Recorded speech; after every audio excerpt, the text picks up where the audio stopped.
Você já assistiu alguma obra audiovisual que retrata tempos passados?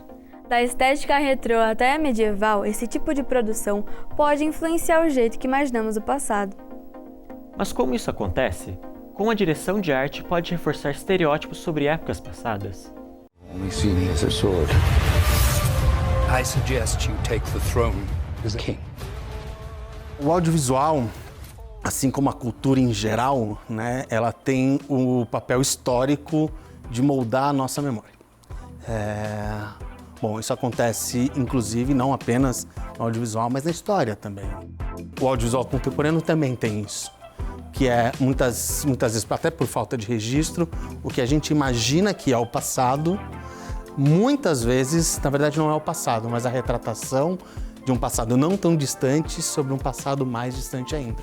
Parte do nosso repertório de imagem, né, pessoas da nossa geração, mais novas, surge a partir do que elas estão vendo na tela do celular, na TV. Como que a gente vê uma ideia de Idade Média? Não tinha filme para a gente fazer referência da Idade Média. Então, essa referência vem de texto, vem de pintura e vem de uma concepção mesmo da equipe de direção, do diretor de arte, do fotógrafo e do diretor de que atmosfera eles querem, né, criar para contar essa história. O audiovisual, ele muda a nossa percepção sobre o passado através do que a gente decide evidenciar nesse passado. Então, no caso da série De Volta aos 15, que é uma série que se passa em 2006, a gente pode pensar o que a gente vai mostrar dessa época para ser relembrada. E eu acho que a percepção que a gente quer mostrar para o público depende muito da proposta da obra, né? Então, se é uma obra de denúncia, com enfoque, vai ser relembrar esses momentos.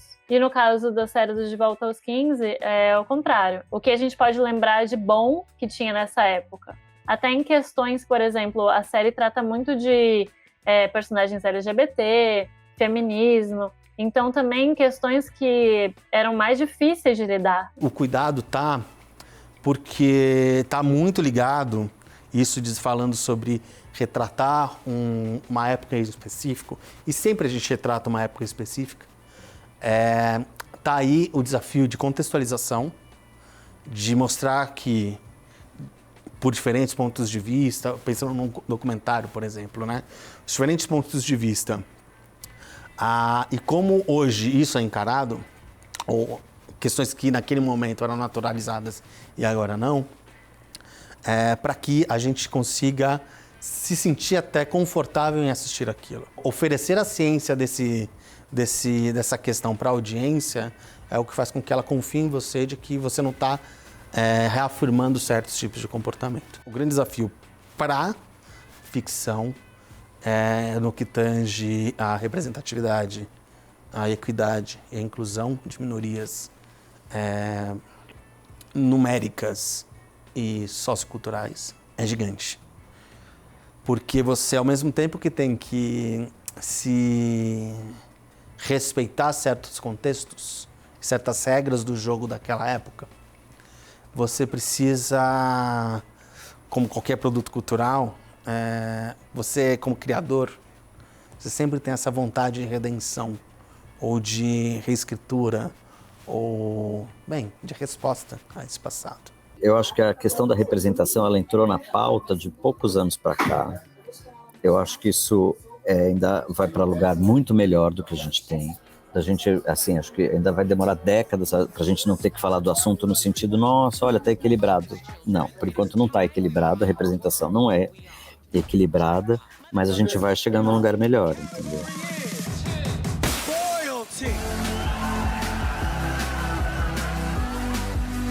Produções de época ou produções que retratam e tem flashback temporal, há um trabalho principalmente estético, com figurino, com maquiagem, com cabeleireiro, com todo o dressing de cena, direção de arte em si.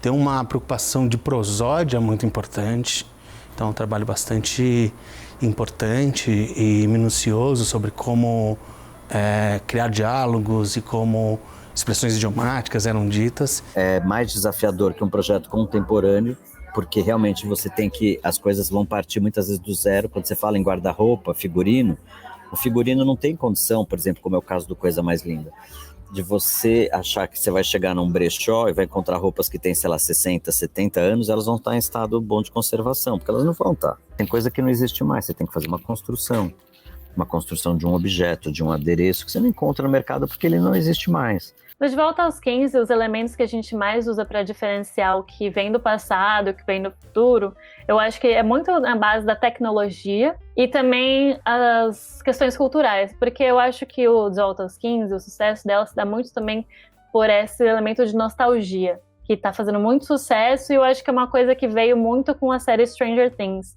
Então, quando a personagem principal, a Anitta, tá no passado, né, em 2006, a gente vai ver aqueles celulares de botão, a gente vai ver elas ouvindo músicas da época, ainda se lia muita revista, então a gente pega muito na questão do cotidiano.